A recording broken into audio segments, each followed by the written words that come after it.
अस्सलाम वालेकुम जी मुअज़्ज़ज़ मेहमान और सदर ग्रामी मेहमानान ख़ुसूसी।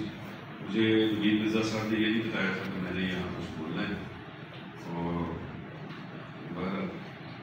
नवीद मिर्ज़ा साहब जो है वो इनके बारे में मैं काफ़ी सुना है, जब 2-4-5 महफिलों मजलिसों में गया हूँ। मुझे ये लगता है कि ये ऐसा ही है जैसे खुशबू हो तो वो हर तरफ फैल जाती है और लगभग एक ही तरह लोग उसको महसूस करते हैं।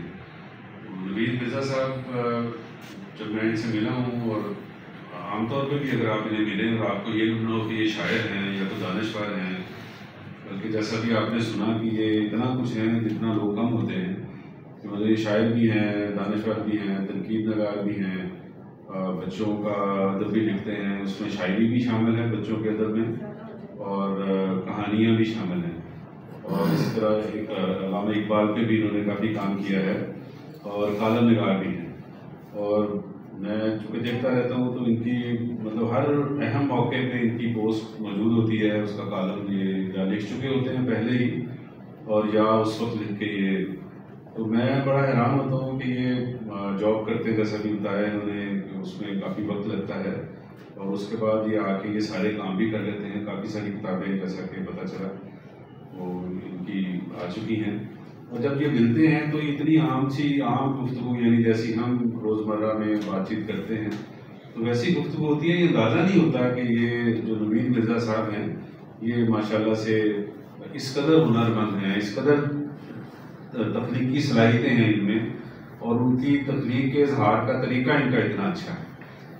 तो जब हम उस तरफ जाते हैं, यानी मैं जब उस तरफ गया इनसे मुलाकात के बाद, चूँकि बच्चों के अदब के हवाले से मैं इनसे पहली दफ़ा मिला था, तो जब इनका मैंने ये शायरी पढ़ी है, जितनी भी मैंने पढ़ी, इस किताब का दिबाचा जो है वो भी उन्होंने मुझे हुक्म दिया था तो मैंने लिखा। तो वो मैंने इनकी जितनी शायरी पढ़ी वो मुझे लगा कि ये बिल्कुल वैसे ही है जैसे ये मिलने में है, कि बिल्कुल अंदाज़ा नहीं होता कि आप कोई बहुत पता नहीं क्या है। अक्सर शोरा से मिलते हैं तो काफ़ी बोझ महसूस होता है, बार बार बंदा अपने आप को कहीं घूम नहीं पाता है, वो समझता है कि मैं तो हूँ ही नहीं। तो इतना ज़्यादा उनका वो रोब तारी हो जाता है बंदे पे।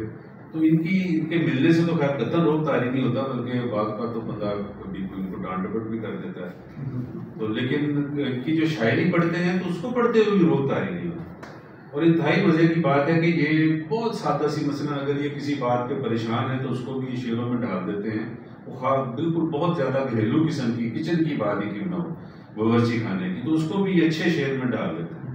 और जो हमारे बड़े बड़े मसाइल हैं उनको भी ये बहुत अच्छे तरीके से शेर में डाल देते हैं।